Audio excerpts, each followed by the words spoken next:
ba? Ano ba? Ilang days na lang ba? Last day na lang. One day na lang. Yes, one day na lang. Pupunta na kami ng Manila. Tapos tomorrow, exam na. Yay! Yay!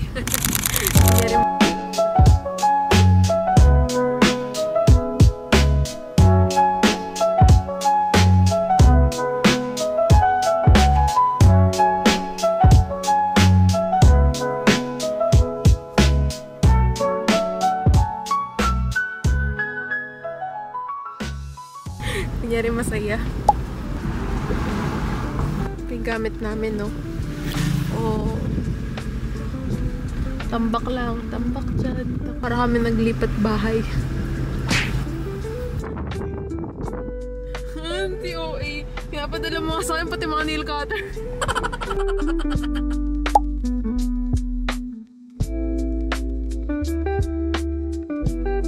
Hi! Dito na kami sa Airbnb. Basta dito sa condo. Saan kami nag-book. Commonwealth Residences ata to. Tapos, ayan. Super complete nung mga gamit. As in, from oven to ref to washing machine. Tapos, may mga utensils na rin dito. Tapos, may rice water heater. Oh, meron din palang sabon. Ang cool. Tapos, ayan. Parang galing ng IKEA lahat to. Ito pa. Yan. Pwedeng magluto. Ito, ano naman ito? Tissue and other stuffs. Yung table. Tapos, parang ito na yung pinakasalamin na available. Sabi niya may Netflix daw. Ayan. Ayun yung gamit ko. Sorry, ang gulo. Tapos ito yung bedroom. Ang cozy ng bedroom. Sobrang welcoming niya. Ayun o. Parang very cozy. Gamit namin. Tapos, ito na naman. Cabinet. Wow! Ayan. Tapos, meron pang another pinto sa CR. Ayan yung CR, guys. And, thankful ako, may blower. Ayan na kami sa Airbnb. Booking pala to, booking dati. Ang kunti naman ang flavor shot. Pag wala akong masyadong ginagawa, naisip ko yung resulta. May malapit palang mall dito. Tama mamaya ng mall. Bumalik ka ng sabon.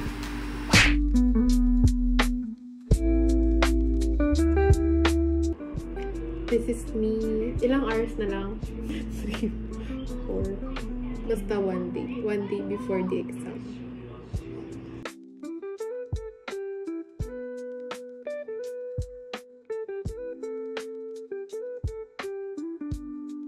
Mag-game ko nga. Anong gawin natin?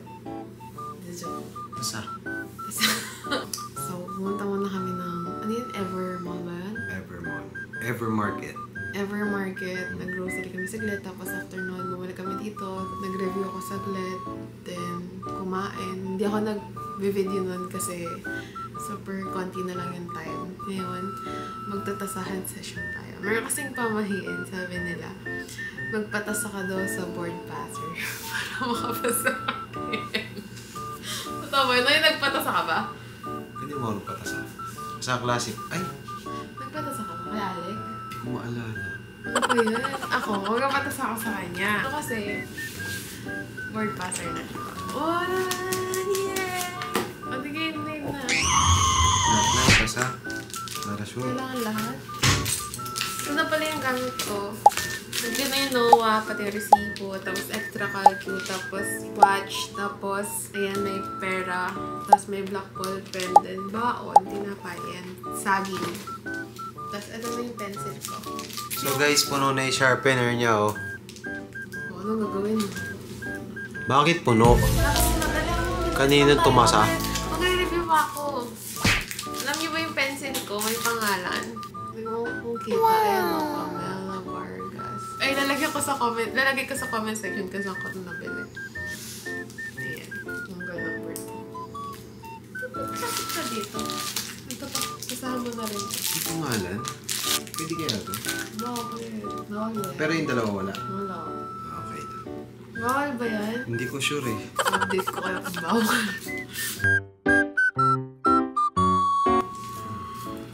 Transfer ko yung ano ko. Yung transfer ko yung Magkano? pagka-bird pass. What? Umuwi ba sa akin yung pagiging ganyan mo? Bilisan mo na, okay? Tapos, alam nyo ba, sabi nila magsuot ka din daw ng something na red. Sabi rin nila, sa last day daw ng exam mo, sipain mo daw yung upuan para daw hindi ka nababalik na. Eto pa, mayroon pa isa, ginawa niya rin to. Putulin mo na yung pencil na ginamit ko. So, ang gagamitin ko, isa lang muna kasi sayang kung puputulin ko. Meron pa isang kasabihan. Ano ba? Babalian mo ng buto yung photo. Ano yung Tapos bukas, hindi ko alam kung makapag-film pa ako. Basta alis kami din ng 4. Hinahatid na niya ako. Tapos mag-exam na ako. Dapat kay Sir Brad ko pinapatasahan yan. Kaso, hindi na ako nakapunta nung meet and greet namin. Kasi nga bumagyo. After pala ma-postpone yung Sepalin, nag-work muna ako ulit. Kasi kailangan na din ng funds. Tapos, nag-request na lang ako ng leave a week before. Ganun. Buti na lang mabait yung manager. Yay! Pamela Kate Binanmero Vargas, CPA. Nag-pressure ako dyan! Pwede mo pambura, magdala? O tatanggalin ko yung huhubaran ko siya? Pwede magdala pero mabaka. Hubaran natin yung Ay, black? Bakit black yung pambura mo? Ayan, tinanggal ko na yung niya, katawan niya. Itago ko na lang to. Okay na! See you guys bukas. Ano pa lang ngayon? Anong oras na?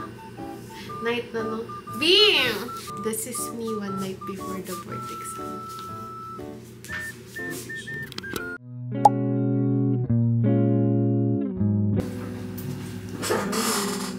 Sino 1.5 hour lang nakatulog. Kaya tayo breakfast. Okay, one. Grabe, antok ko, eh. Bagay, pwede naman matulog mamayang lunch, no? Pagod na.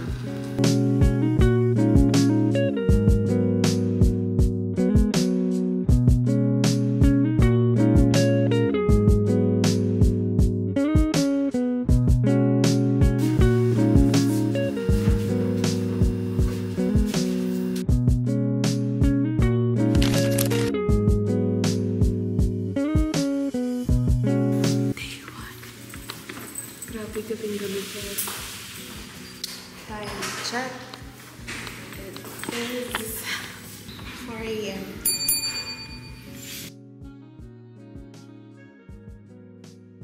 Kumusta? Okay lang, 2 hours. 1.5 hour lang tulog ko. Tara.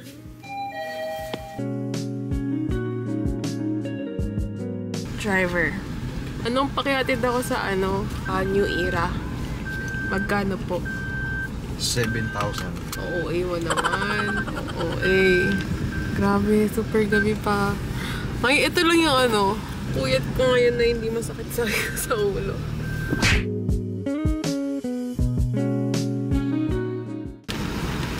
Lunch.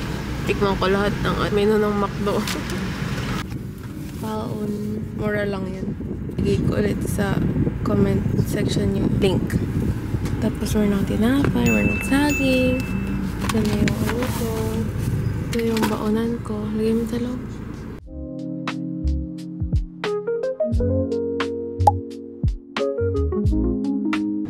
This is me on the first day of the exam. Walang tulog. Grabe, ay bags ko. Embela po. Excited ka na? Nakabahan ako. Sobra.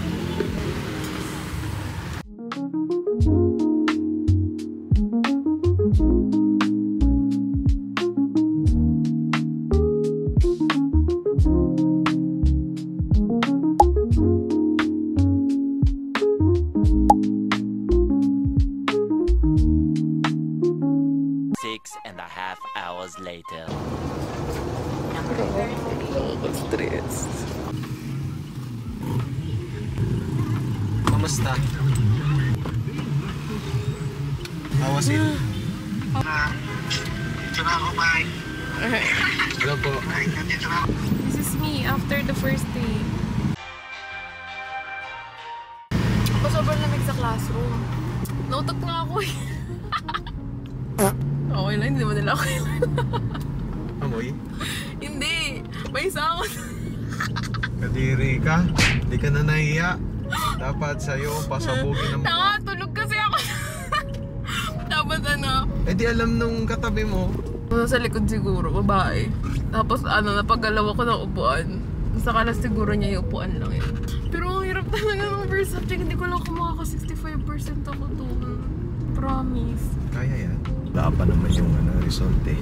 Sa 20 hinulaan ko. Ay, malay mo, 20 yung tumama na Tapos syempre yung mga sure kong sagot, 90% lang yung sureness ko doon. Tapos yung odd ko, okay lang yung odd. Panghila ko talaga siya. Kaso expect ko kasi yung dalawang subject na yun, yung hihila sa ibang subject ko. So mahirap din. Kaso hindi pala, isang subject lang yung may hila ng odd. So kailangan kong ayusin yung second day tsaka third day. Kailangan mo naman talaga ayusin odd. Gusto pa naman mag-swimming. Video mo na lang yung mga amenities para sa akin. Pa napunta yung basketball pala napunta ako. Bye na, uwi na kami, punta na kaming condo. Mag-aaral na ako ulit o matutulog muna ako. Kasi wala akong tulog. Na mental block talaga ako kayo ng umaga. Hindi ka na magutom? So, naggugutom. Nakaasar ako, ang hirap ng exam. Tapos, yung audit, ang hirap niya kung, madali siya. Mas super dali niya kung may background ka talaga sa audit na work sa firm. Pero kung hindi, ang tagal. Oo, kaya nga nadalian ako sa second. Hindi siya yung typical na nawalabas dati na isang problem na isang account lang. Ngayon, ang dami. Ayoko na. Bye-bye na muna. Tapos na yung first day ko. And kailangan ko na mag-move on dun. So, mag-aaral na ako ulit mamaya para sa tax and RFPT. Yun lang. Bye!